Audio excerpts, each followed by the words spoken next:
কৃষ্ণচন্দ্রের রাজসভায় এক লোক এসে বলেন, আপনার রাজসভায় শুনেছি গোপাল ভাঁড় নামে এক ভাঁড় আছে, সে তার কাছে কোনো কিছুই অসম্ভব না।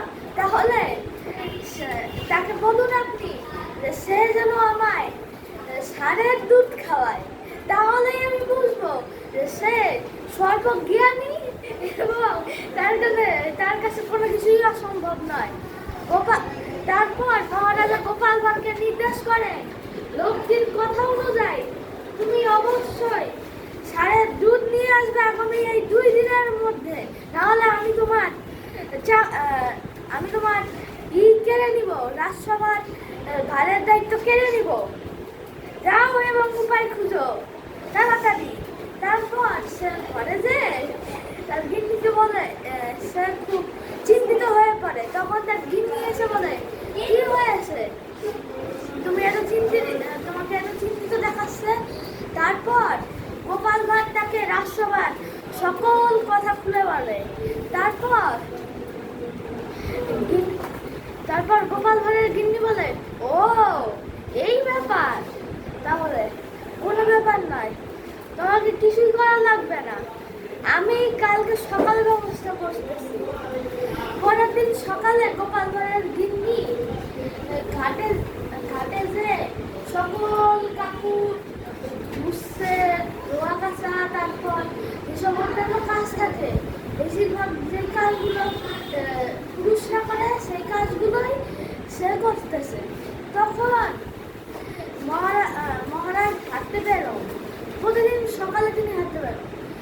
তখন তিনি ওই পুকুর ধারে দেখেন যে একজন খুব জোরে জোরে ওই কাজ করতেছে। তারপর মহারাজ তিনি বলেন যে আপনি এখানে এই কাজ করতেছেন কেন? তারপর বলতেছে, আমার স্বামীর তো বাচ্চা হবে, তাই আমার এই কাজ করা লাগতেছে। তারপর তৎক্ষণাৎ মহারাজ বুঝতে পারে সে কারণ গিন্নি নয়, এ হলো গোপাল ভাঁড়ের গিন্নি। সে তৎক্ষণাৎ সিপাহীদের বলেন, যেই লোকটি গতকালকে রাজসভায় বলেছিলেন ষাঁড়ের দুধ আনতে, সেই লোকটিকে আজকেই আমার রাজসভায় হাজির করো। তারপর গোপাল ভাঁড়ের গিন্নিকে তিনি বলেন, গোপাল ভাঁড়ের গিন্নি, আমি বুঝতে পেরে গেছি তুমি গোপাল ভাঁড়ের গিন্নি, তাই তুমি আজকে রাজসভায় গোপাল ভাঁড়কে নিয়ে এসো। তারপর বলতেছে যে সবকিছুই সম্ভব, কিন্তু এরকম সম্ভব নয় যে ছেলেদের বাচ্চা হওয়া আর ষাঁড়ের দুধ হওয়া। তাই জন্য সে যেটা বলেছে এটা সম্পূর্ণ মিথ্যা কথা, এর কোনো সত্যতা নাই।